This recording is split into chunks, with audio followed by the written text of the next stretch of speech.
kegiatan membangun sendiri atau KMS adalah kegiatan membangun bangunan, baik membangun bangunan baru maupun perluasan bangunan lama yang dilakukan oleh orang pribadi atau badan. Ada nggak sih jangka waktu tertentunya dia misalnya ada jangka waktunya tuh berapa lama gitu atau bebas aja gitu berapa lama pun membangun si bangunan itu?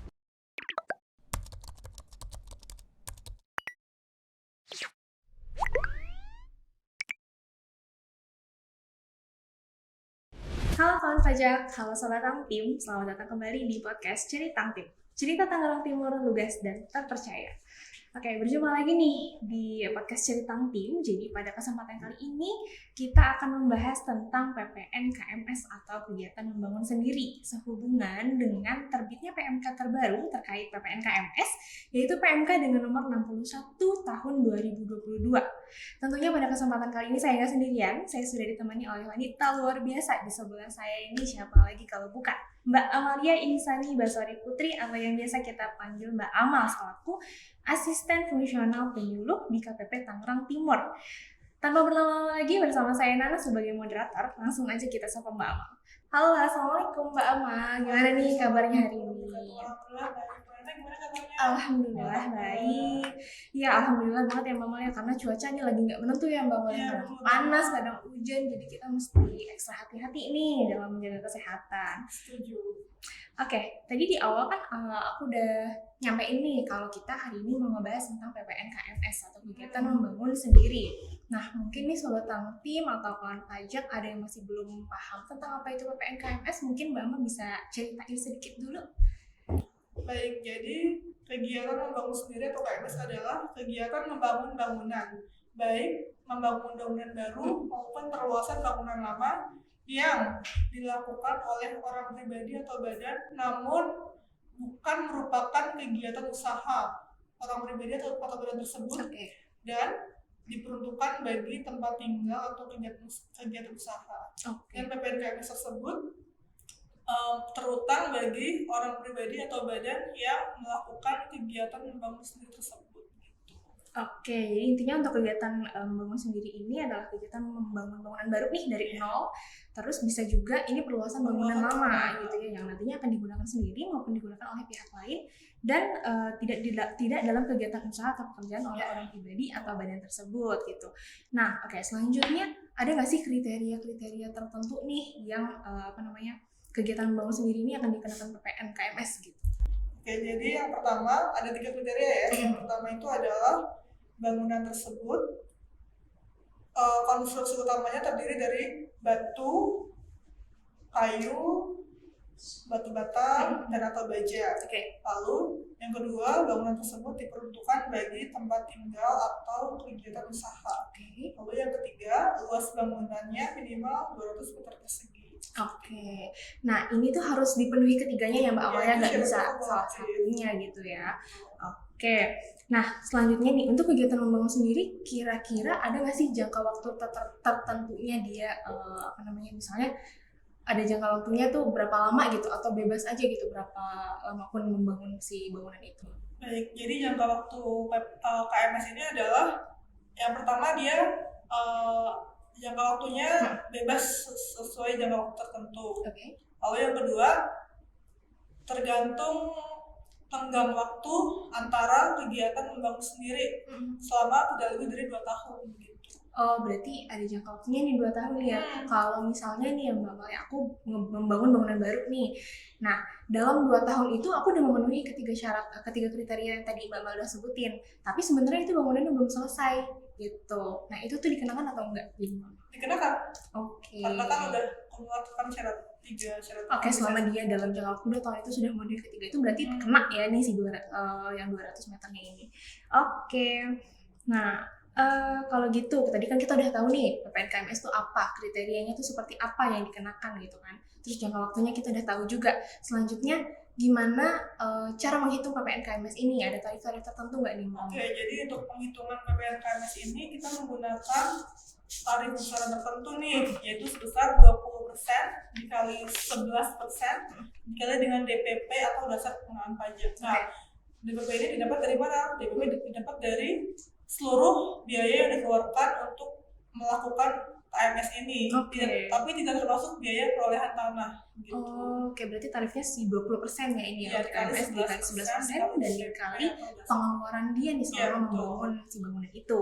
Oke, nah mungkin Sobat Tangtim ini ada yang bertanya-tanya nih ya, kenapa biaya perolehan tanah itu nggak termasuk ke dalam biaya yang dikeluarkan untuk membangun bangunan tersebut? Karena biaya perolehan tanah tersebut kan sudah dibayar pajaknya nih, pajak pengalihan tanah bangunan ketika di awal ketika orang pribadi atau brand tersebut mendapatkan tanah atau bangunan tersebut gitu. Jadi sudah ada pajaknya kan di awal. Jadi sekarang penghitungan PPN-nya tidak lagi dimasukkan dalam perhitungan DPP-nya gitu. Oke, karena dia udah dikenain pajak ya sebelumnya ya. Nanti kalau 2 kali jadi double ini ya kan. Oke. Nah, selanjutnya kalau kita udah tahu nih berapa sih yang harus kita bayar untuk PPN KMS ini. Nah, selanjutnya kapan kita wajib menyetorkan PPN KMS ini? Jadi PPN KMS ini wajib disetorkan maksimal tanggal 15 bulan berikutnya gitu. Jadi misalkan atas bangunan tersebut selesai dibangun bulan September tahun 2022. Lalu jadi PPN-nya wajib disetorkan ke kas negara maksimal tanggal 15 Oktober 2022. Oke, berarti 15 bulan selanjutnya setelah bangunan itu selesai dibangun. Iya, betul. Ya. Oke, nah selanjutnya aku mau perumpamaan nih. Misalnya ada orang pribadi atau badan yang membangun bangunan di wilayah KPP Pratama Tangerang Timur. Nah, terus si pihak yang membangun ini juga terdaftar di KPP Pratama Tangerang Timur. Itu bagaimana cara setor pajaknya? Jadi begini ya, orang pribadi atau badan tersebut terdaftar di KPP Pratama Tangerang Timur. Lalu bangunan yang didirikan tersebut berada di wilayah kerja KPP Tangerang Timur nih. Jadi penyetoran PPN-nya adalah untuk pengisian SSP-nya diisi dengan nama dan NPWP orang pribadi tersebut gitu.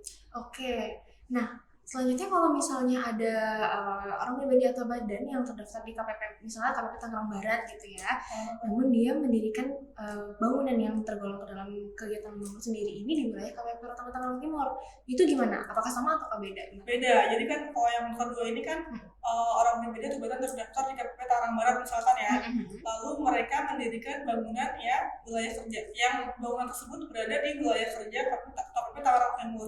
Jadi kalau seperti ini penyetoran PPN-nya adalah kita pakai kode kalau NPWP diisi dengan 9 digit pertama angka 0.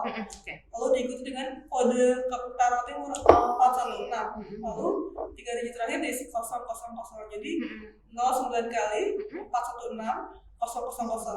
Lalu untuk kolom nama diisi dengan nama orang pribadi atau brand tersebut. Lalu selanjutnya untuk kolom alamat diisi dengan alamat tempat bangunan didirikan. Oke.